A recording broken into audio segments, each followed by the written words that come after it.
Alright, so we have 4 exponent x equals 50.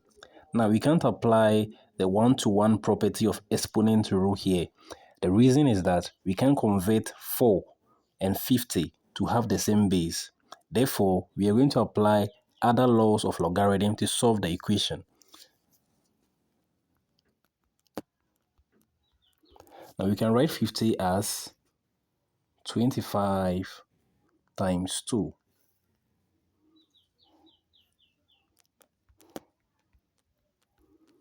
Now we can write 25 as 5 squared. Alright, now since we are having 4 at the left part of the equation, and then we are having 2 also at the right part of the equation, let's convert the 4 to have a base of 2.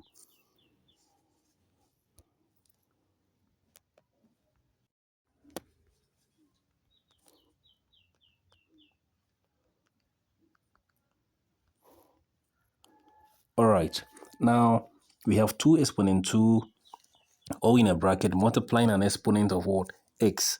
Now we are going to apply the power of a power rule.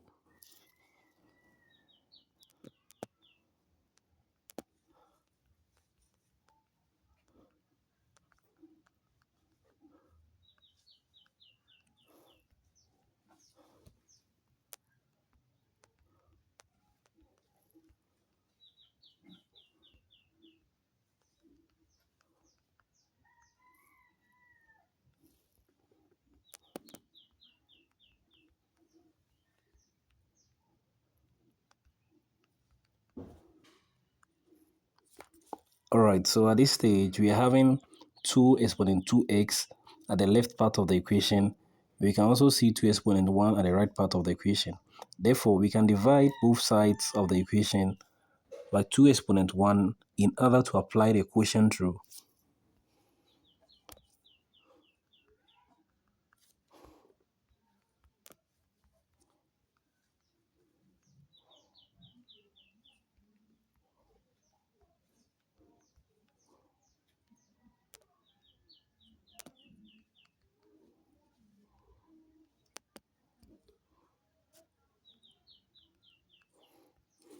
Alright, so now we can apply the quotient rule.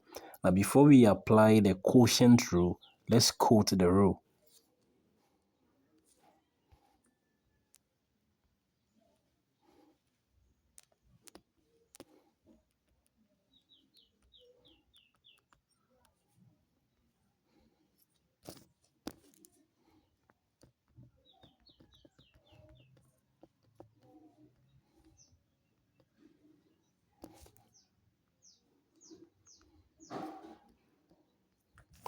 Alright, now we have both bases at the left and right part of the equation raised to an exponent. Therefore, let's apply the logarithm definition.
All right, so at this point, we are going to apply the change of base formula.